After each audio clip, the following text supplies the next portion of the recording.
Hey, I just want to respond a little bit to some of my friends and people that I know in the United States and also here in Australia.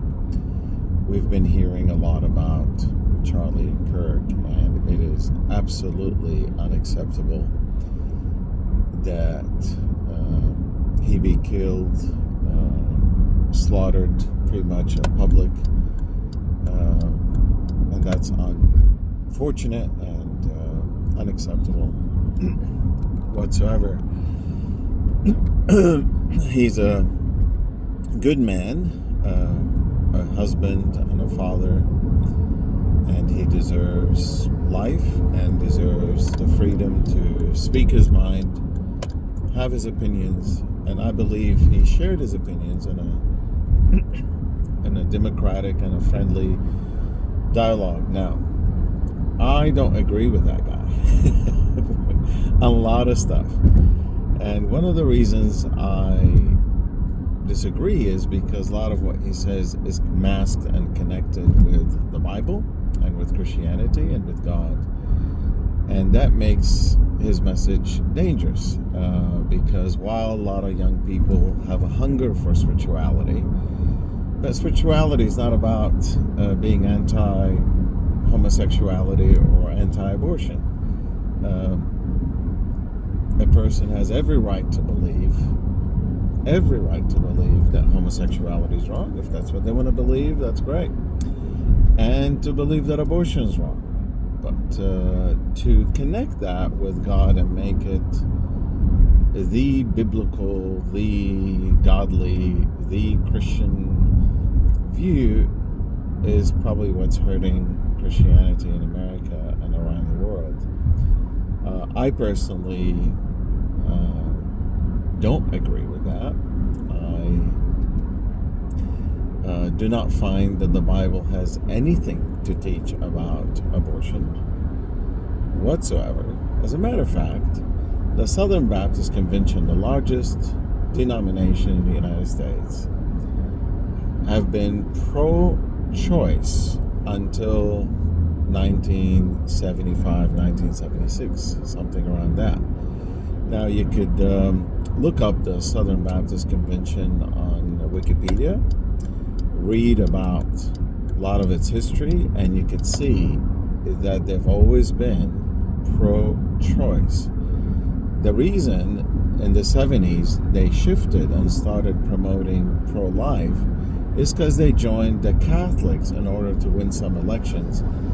And some commentators suppose that that had a lot to do with white supremacy and racism. But I won't go into that right now, and there's a lot of evidence for that. But I'm just giving you historical fact that the largest evangelical denomination in the world and in the United States did not have any issue with abortion until the mid-70s. So everything we're hearing about connected with this pro-life movement has happened in the last 50 years. I just want, and you could be an atheist, a Muslim, a Jew, a Baptist, a Buddhist, a Catholic. Go research. These are the historical facts. So this has become political rather than biblical. The second part is homosexuality, or anything to do with being different and your choice of sexuality. Now, that's been going on for centuries, whether it's the Catholic Church saying priests cannot marry, somehow sex is dirty, or nuns cannot marry, or the, evangelicals believing that you cannot have sex before marriage. Or then later now they're talking about two people who love each other of the same gender cannot really express that love to each other. That is just disgusting, and it's been going on for years, and it just keeps shifting. The rhetoric keeps shifting, it's like they lose one battle, then they come up with the other, and if it's not homosexuality, it's transgender, and they'll go on and on and on. And they'll find verses in the Bible about things, but the word homosexuality never ever appeared in the English language till 1940s by one of the translators, the RSV, which they inserted the word homosexuality into the Bible, and later they reversed it, and you will not find it, because it was their interpretation of what sexual morality was. And sexual morality had a lot to do with pedophilia. It had a lot to do with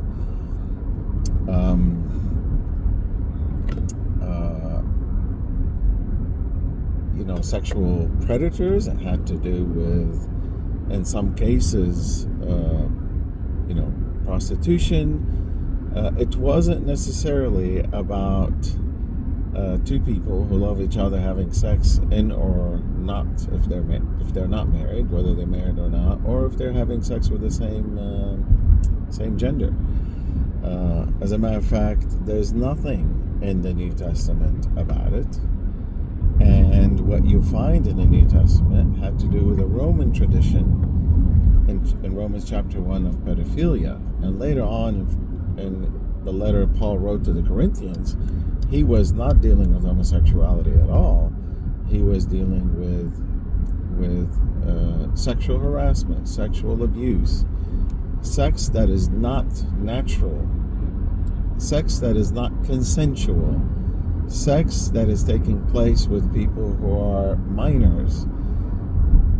Those kind of things that he is talking about, and not what we think it is today. So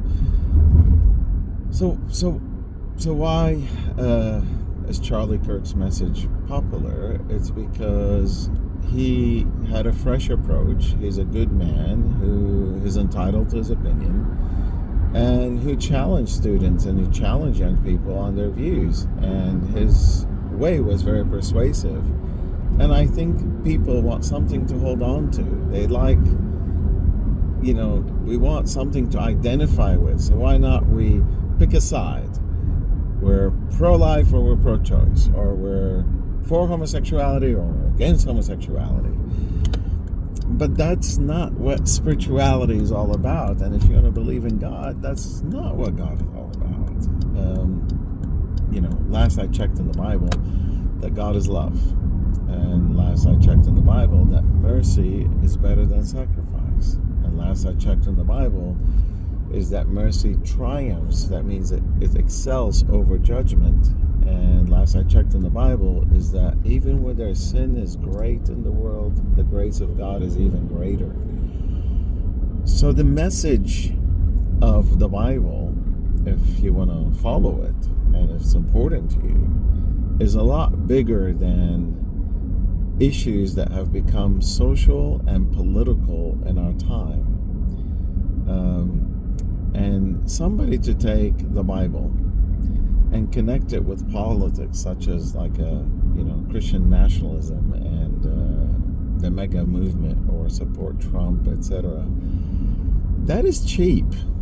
Anybody, that's just been done through history. Whether it's in Judaism and Islam and Buddhism and Christianity, people have connected politics and religion all the time to gain power and be able to spread their message. Because people are spiritual. Everyone is. Even if you're an atheist, we're all spiritual beings. And religion just hijacks our spirituality. It hijacks it completely. And because it has nothing to do, when I say religion, I mean organized religion, such as Christianity, Buddhism, Islam, Judaism, Hinduism, all of it. It's just, they're all organized religions that were made by men mainly, not even women. And they served a purpose for their time, sometimes good purpose, but for the majority of the time, it's been a negative purpose. And it served nothing but to control. But there's something deeper in us. It's called values. It's called moral compass. And we don't need any organized religion or church for that. We just got to seek in the depth of our hearts. And in depths of our hearts, none of us with our right minds, that means unless our brain has been injured, none of us with our right minds and our hearts would purposely do anything to harm our neighbor, to harm our friends, to harm our relatives, to harm even our enemies. Jesus said, love your enemies. Jesus says, love each other as I loved you. The Old Testament says, love your neighbor as yourself. So this whole thing of Christianity in America right now, and I'm American, and I grew up Christian, and I'm an ordained Baptist minister who right now I'm no longer involved in that ministry at all. For the last 11 years of my life, I made sure to leave the Baptist church. And I find that people are beautiful, and the world is beautiful. We make choices that make it difficult, and we make choices that make the world the way it is today. The rich, the powerful, they like control. There's a lot of greed. Jesus said the love of money is the root of all evil. It's not money, but the love of it, the greed, the power. And instead of us sharing and helping, I have a lot of Christian friends, and they're wonderful people. They have more conservative views than I am. But if they see somebody in need, they help them. And that is a nice thing that they do out of their heart. And I respect that and admire that. But people have their views, and it's all right. It's okay if you disagree with someone. And it's okay if they don't think the same way you do. I've had to learn to accept that myself. When I was younger, I wanted to persuade everybody into my belief system. Right now, I'm just sticking to one thing. Can we just all love each other? Can we just be kind to each other? We all have a lot of shit in life. Life hits us all hard, and everybody has a problem. Everybody has a pain. Everybody has a cross they carry. People get sick. People get injured. People lose jobs, people lose kids, people lose parents, brother, sister. Life just is hard. And what makes it beautiful is the love that we can have for ourselves and for one another, and the peace that could be in our hearts because we're not focused on these political things that divide us, that are non-essential. There's a lot of hypocrisy in all these type of, I just want to protect the unborn. It's nice. It really sounds good. And by the way, nobody in their right mind wants a fully developed baby in the womb to be killed. So just get off of that. We're talking about early stages and the right of a mother to make, and a woman to make her own choice. That is just a different thing. It's okay to disagree on that. But let's suppose, take the argument that there's these nice, wonderful Christians who want to protect the unborn. It is these same Christians that don't want any gun laws. And it's ironic that it was a gunman who committed this crime, committed this murder, and killed Charlie Kirk. What's wrong with gun control? What's wrong with that? But it just seems to me hypocritical that the same group of people who are so big on protecting the unborn, it is the same group of people don't want to guarantee any rights for the human after they are born. Like I'm talking about the right to be able to go seek medical help and not have to be in debt for it. What's wrong with that? That's not a political thing. Every country I know in the world that's civilized has universal health care. So it's ironic that we want this unborn to be born, but once they're born, if they're born into poverty, we do not want to help them. We'll help them personally, but we don't want our tax money to help them or our government to help them. But we want our tax money to help the rich. It doesn't make sense to me. It's very hypocritical. When it comes to the LGBTQ plus community, what are they doing to harm you? Leave them alone. It's their business. I don't know why this is so important. They're gonna corrupt our kids. Our kids not gonna be corrupted because of any of that. The most dangerous person for your own children is you and their other parent. You're the one who impacts them the most, so you're the one who could influence them positively and instill great values in them, and you're the one who can fuck them up. You are the most important, not the school, not the government, not anyone else. You. I'm a father, I have a daughter, and I'm not perfect, but I am the person who can impact her the most, more than anyone else. And I'm not concerned about what friends she talked to at school and what teachers say and not say. Yeah, sometimes I disagree with their teachers and they're all different, but she's got to make up her own mind and make up her own beliefs, because my job is not to control her and control what she believes, but encourage her to grow up to be an independent, confident young woman who have her own convictions, her own beliefs in her own heart, and live by them. Just like Charlie Kirk lives by own belief. He has all that right. And we could disagree with him. We just don't need to kill him or insult him or insult his family. So, this is it. It's not trying to have another opinion here, but it's just, I'm zealous about the truth of what historical Bible or history or theology or even God was really meant to be. Whether you believe in God or not, it doesn't matter. It's just, I'm telling you this, there isn't a God that this petty. That defeats the purpose of existence of any God. Like, you would think God would be so much bigger and smarter and more powerful and more loving than us. So otherwise, what's the point, right? Then atheists have a point, agnostics have a point. But if there is a God, you think God is that petty? That small-minded? Lives in a box, in a bubble, and we just have to keep, giving him money and praising him, making him feel great, and he's a typical man, by the way. That's just the fact that some people think that God is a typical man, and that whole patriarchy thing, that is just absolute rubbish. It's ridiculous. Like think about it logically. Just apply normal logic, absolute logic.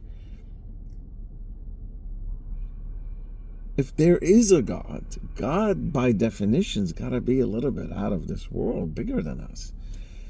And unless I checked, and let's going back to the Bible. The plan is, what I learned from the Bible. By the way, the Bible is not a God. The Bible is not a book to be worshipped, and that's what a lot of Christians have done. The Bible's a tool. It's a communication tool. The Bible is Facebook and Instagram and Google of 2,000 years ago and 3,000 years ago. Depends on which book you read and what time it was written. And it spans back to 3,500 years. So the Bible, last I checked, teaches one thing, that this God has placed, if you want to go with his or her or their, because God is plural as well, his love, his spirit in our hearts. And the only way we see God today is by looking at each other. And the only way we express God today, by expressing love to each other. So if these Christians are so concerned about preserving Christianity, love is the only thing that preserves it. I know so many people that we don't see eye to eye, but we love, respect, and care for one another. And they span from atheist to Muslim to Christian to Jew. Doesn't matter. If there's love, that's what unites us. If there's no love, even if we're of the same religion, we're going to fight each other. And that's why you see people in churches fight each other.